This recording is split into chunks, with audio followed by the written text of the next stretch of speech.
If you've ever mixed up Partition by with Group by in SQL, you're not alone. Understanding this difference is crucial for writing correct window function queries. Partition by divides your results set into separate groups or subsets. Each window function then operates independently within each partition. Think of it like creating invisible boundaries around related rows, where calculations happen separately within each boundary without affecting other partitions. Here's the key difference from Group by. When you use Group by, SQL collapses multiple rows into a single row per group.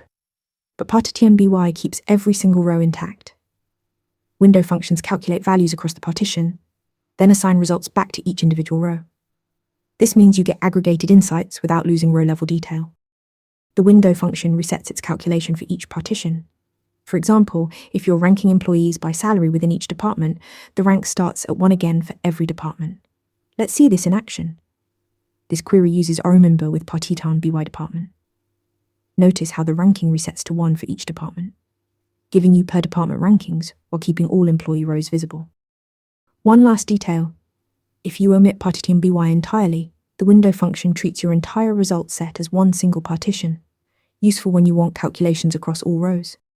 Remember, Partition by divides data into independent groups for window functions while keeping all your rows.